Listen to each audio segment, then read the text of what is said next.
વડોદરાના સયાજીગંજ વિસ્તારમાં લિફ્ટનું કામ કરતી વખતે અચાનક કરંટ લાગતા 3 કર્મચારીઓને કરંટ લાગ્યો હતો, જે પૈકી એક યુવકનું ઘટના સ્થળે જ મોત નીપજ્યું હતું। મૂળ બોરસદના મોહમ્મદ સાહિલ ઝાકીર અલી સૈયદ છેલ્લા 1 વર્ષથી જેડી એન્જિનિયરિંગ કંપનીમાં ફરજ બજાવી રહ્યો હતો। સાહિલ સયાજીગંજ વિસ્તારમાં આવેલ ખાનગી હોટલની ઉપર લિફ્ટના કામ અર્થે ગયો હતો। આ દરમિયાન તેને તેમજ તેના સાથી મિત્રોને વીજ કરંટ લાગતા તે બેભાન થઈ ગયા હતા।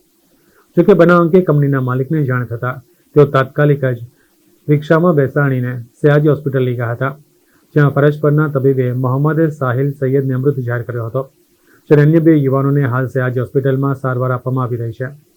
આ બનાવ અંગે પરિવારજનોને જાણ કરાતા તેઓએ સુરક્ષાના સાધનો ન હોવાનું જણાવ્યું હતું, પરંતુ અન્ય કર્મચારીઓએ આ બાબતને નકારી કાઢી હતી। સયાજીગંજ પોલીસ મથકમાં આ અંગે ફરિયાદ નોંધવામાં આવી હતી। પોલીસે અકસ્માત મોતનો ગુનો દાખલ કરી આગળની કાર્યવાહી હાથ ધરી છે। તો મારું કહેવાનું એક જ મતલબ છે, છોકરાને ન્યાય મળવો જોઈએ, સાહિલને ન્યાય મળવા જોઈએ, પૂરો ન્યાય મળવા જોઈએ અને અમને ન્યાય જોઈએ છે, નહીં તો હું આગળ સુધી જઈશ। કઈ કંપનીમાં કામ કરે છે? કંપનીનું નામ બોલો। જેડી એન્જિનિયરિંગ પ્રાઇવેટ લિમિટેડ છે કે લિમિટેડ? ખાલી પ્રાઇવેટ। એને કંઈ કશું જ છે જ નહીં। માલિકનું નામ શું? અલ્પેશભાઈ ચાવડા। એમને જોડે કશું નહીં, કલ્પેશભાઈ ચાવડા। તમારી શું માંગ છે? મારી માંગ એક જ છે કે મારા છોકરાને ન્યાય જોઈએ, નહીં તો હું કમિશનર સાહેબ જોડે બધાને લઈને જઈશ, એના પછી એને દફન વિધિ કરાવીશ। સામાન લેવા ઉતરતો હતો, એ ટાઈમે મને લાગ્યો કરંટ, તો અમે 2 જણ એકદમ જ આમ ફેંકાયા, હાથમાંથી છૂટી જ ગયું પેલું વસ્તુ।